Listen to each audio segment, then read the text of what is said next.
నమస్తే, నేను రాజేష్ నాయక్, ఉస్మానియా యూనివర్సిటీ.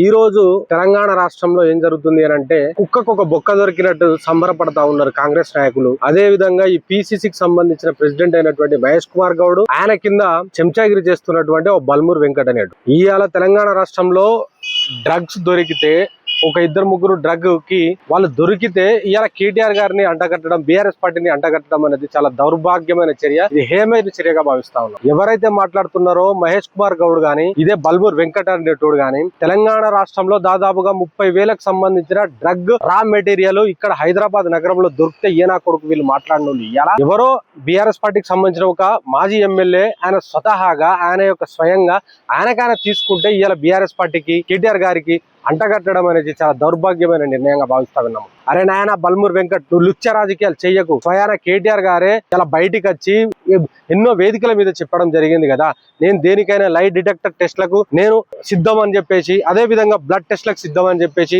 ఎంటికలు కూడా ఇస్తా అని చెప్పిండు. 60 లుచ్చ నాయకులారా, ఇవాళ ఏది చేసినా కూడా కేటీఆర్ గారిని బదనాం చేయాలని చూస్తే మాత్రం తస్మాత్ జాగ్రత్త అని చెప్పేసి హెచ్చరిస్తా ఉన్నాము. ఇదే బల్మూర్ వెంకట్, ఇదే మహేష్ కుమార్ గౌడ్ వేరే అంశాల మీద గానీ, తెలంగాణ రాష్ట్రంలో జరుగుతున్నటువంటి వేరే పరిణామాల మీద గానీ కనీసము వాటి మీద సోయి లేకుండా, వాటి మీద ఎటువంటి ఏం అవగాహన లేకుండా మాట్లాడే రీతి చూస్తా ఉంటే వీళ్ళని చెప్పు తీసుకొని కొట్టే విధంగా వీళ్ళ యొక్క వ్యవహార శైలి ఉందని చెప్పేసి మేము భావిస్తా ఉన్నాము. ఇప్పటికైనా నోరు ఒళ్ళు దగ్గర పెట్టుకొని మాట్లాడు బల్మూర్ వెంకట్. ఎందుకు అని అంటే, నువ్వు చేస్తుందే ఇవాళ దౌర్భాగ్యపు నిర్ణయాలు, నువ్వు చేస్తుందే ఇవాళ దౌర్భాగ్యపు రాజకీయము.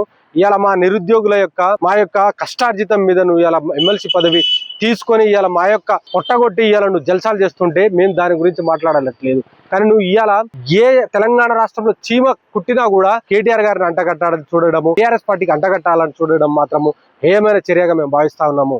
రేపటి రోజున నువ్వు ఎన్ని దుకాణాలు చేసినా, ఎన్ని రకాల ఆరోపణలు చేసినా, ఏ విధమైన కేటీఆర్ గారి మీద దుష్ప్రచారాలు చేసినా కూడా తెలంగాణ రాష్ట్ర ప్రజల తరపున, ఈ యొక్క తెలంగాణ రాష్ట్రం యొక్క అభ్యున్నతి కోసము, తెలంగాణ రాష్ట్ర యొక్క పరిణితి కోసము, తెలంగాణ రాష్ట్ర 4 కోట్ల జనాల తరపున కొట్టాడుతూనే ఉంటాడు. వీళ్ళు చేసినటువంటి నిర్ణయం ఏదైతే ఉన్నదో, మూసి ప్రక్షాళన భాగంగా ఇలా తీసుకున్నటువంటి 1,50,000 కోట్ల యొక్క నిన్న ప్రజెంటేషన్ కేటీఆర్ గారు బయట పెడితే, ఈ దొంగనా కొడుకులకు జీర్ణించుకోలేక ఒక డ్రగ్స్ దుకాణం పట్టుకొచ్చి ఇయ్యాల కేటీఆర్ గారిని బదనాం చేయాలని చూస్తున్నారు, డైవర్ట్ చేయాలనుకుంటున్నారు. ఏమైనా చేయండి, కానీ తెలంగాణ రాష్ట్రము ఇక్కడ ఏ ప్రజలకు ఇంత హాని జరిగినా కూడా కేటీఆర్ గారు మాట్లాడతారు, దాని మీద నిలబడతారు. మీరు మూసి ప్రక్షాళన భాగంలో 1,50,000 కోట్ల రూపాయలను దోచుకు తిందామని ఏదైతే నిర్ణయం తీసుకున్నారో, ఆ నిర్ణయాన్ని ప్రజల పక్షాన నిలబడతారు, కొట్లాడతారు. ఈ నా కొడుకుల యొక్క బట్టలిప్పి తెలంగాణ రాష్ట్ర ప్రజల ముందు నిలబెడతారని చెప్పేసి మేము అంటా ఉన్నాము.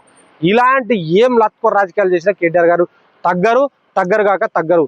జై తెలంగాణ, జై కేసీఆర్.